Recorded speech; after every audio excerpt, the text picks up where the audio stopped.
San Carlos Lwanga y los mártires de Uganda. Uganda es un país del África. Los padres blancos del cardenal Lavigerie empezaron a misionar ese país, y pronto hubo muchos negros convertidos al catolicismo, y esta religión les transformó muy notablemente su modo de pensar y obrar. Y sucedió que el jefe de esa nación, llamado Mwanga, tenía el vicio de la homosexualidad, y cuando el jefe del personal de mensajeros del palacio, José Masaka, se convirtió al catolicismo, le hizo saber al jefe que la Biblia condena y prohíbe totalmente la homosexualidad, y que la llama una aberración, o sea, algo abominable, que va contra la ley divina, y que es totalmente impropio de la persona humana. Y que la Biblia dice que la homosexualidad es un pecado merecedor de la muerte, y algo que va contra la naturaleza, y que los que lo cometen no poseerán el reino de Dios. Eso indignó tanto al rey, que ordenó asesinar a José Masaka el 15 de noviembre de 1885, y así este llegó a ser el primero de los mártires de Uganda. Otra de las causas del asesinato de José fue haber reprendido al rey por el asesinato de 2 misioneros. Al saber esta terrible noticia, los demás católicos que trabajaban en el Palacio Real como mensajeros o empleados, en vez de acobardarse, se animaron más fuertemente a preferir morir antes que ofender a Dios. La segunda víctima fue un pequeño mensajero llamado Denis. El jefe Mwanga quiso irrespetar a un jovencito llamado Muafa, pero éste le dijo que su cuerpo era templo del Espíritu Santo y que él se haría respetar, costara lo que costara. Averiguó el rey quién le había enseñado al niño estas doctrinas, y le dijeron que era otro de los mensajeros, Denis, y le dio muerte.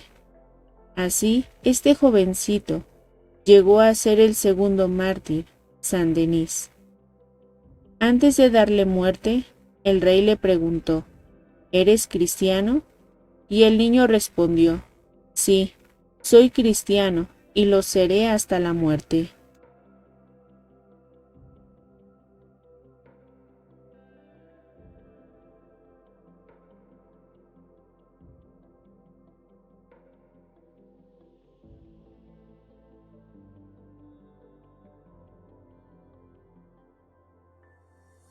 Mientras tanto, allá en un salón del palacio, el nuevo jefe de los mensajeros, Carlos Lwanga, reunía a todos los jóvenes y les recordaba lo que enseña San Pablo en la Biblia, que los que cometen el pecado de homosexualidad tendrán un castigo inevitable por su extravío, y les recordaba que homosexualidad es la tendencia a cometer acciones impuras con personas del propio sexo, y que eso no es amor de caridad que busca el bien de la otra persona, sino que es un amor de concupiscencia, por el afecto que se siente hacia personas bien parecidas del propio sexo, y que lo que busca es satisfacer sus propios apetitos e inclinaciones anormales hacia las cualidades físicas del otro.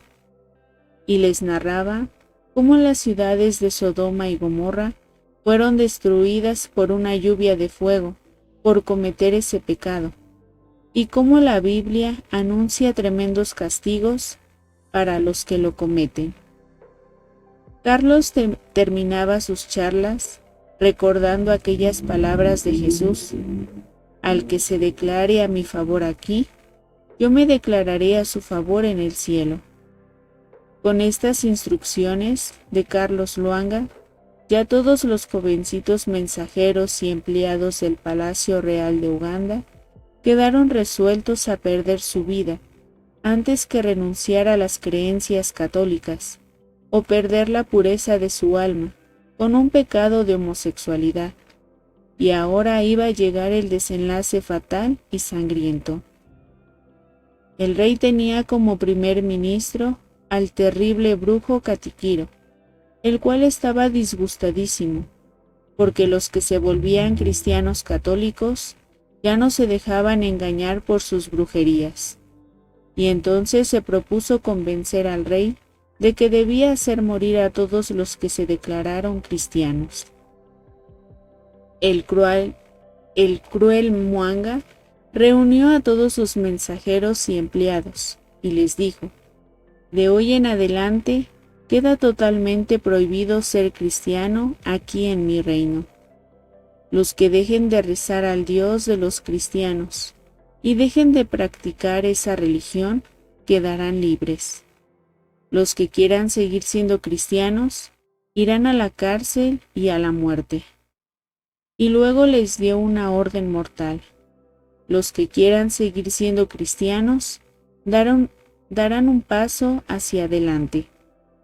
Inmediatamente Carlos Luanga, jefe de todos los empleados y mensajeros del palacio, dio el paso hacia adelante. Lo siguió el más pequeño de los mensajeros, que se llamaba Quisito, y enseguida 22 jóvenes más dieron el paso decisivo. Inmediatamente, entre golpes y humillaciones, fueron llevados todos a prisión. El padre misionero no había alcanzado a bautizar a algunos de ellos, y entonces estos jóvenes valientes, viendo que su muerte estaba ya muy próxima, pidieron a Carlos que los bautizara. Y allí en la oscuridad de la prisión, Carlos Luanga bautizó a los que aún no estaban bautizados, y se prepararon todos para su paso a la eternidad feliz que ya estaba muy cerca. El rey los volvió a reunir y les preguntó: ¿siguen decididos a seguir siendo cristianos? Y ellos respondieron a coro: cristianos hasta la muerte. Entonces, por orden del cruel ministro Catiquiro, fueron llevados prisioneros a 60 kilómetros de distancia por el camino, y allí mismo fueron asesinados por los guardias. Después de haberlos tenido 7 días en prisión, en esas lejanías, en medio de los más atroces sufrimientos, mientras reunían la leña para el holocausto, el 3 de junio del año 1886, día de la Ascensión, los envolvieron en esteras de juncos muy secos, y haciendo un inmenso montón de leña seca, los colocaron allí y les prendieron fuego. Entre las llamas salían sus voces aclamando a Cristo y cantando a Dios hasta el último aliento de su vida. Por el camino se llevaron los verdugos a 2 mártires más, ya mayores de edad, el uno por haber convertido y bautizado a unos niños, y el otro por haber logrado que su esposa se hiciera cristiana. Ellos se unieron a los otros mártires, de los cuales 17 eran jóvenes mensajeros, y en total murieron en aquel año mártires católicos por defender su fe y su castidad. El cruel Catiquiro fue fusilado y echado a los perros unos años después en una revolución. El rey Mwanga fue derrotado por sus enemigos y desterrado a terminar sus años en una isla solitaria. Y los mártires de Uganda, con Carlos Luanga a la cabeza, fueron declarados santos por el Papa Pablo VI, y ahora en Uganda hay 1 millón de católicos. La sangre de los mártires produce nuevos cristianos.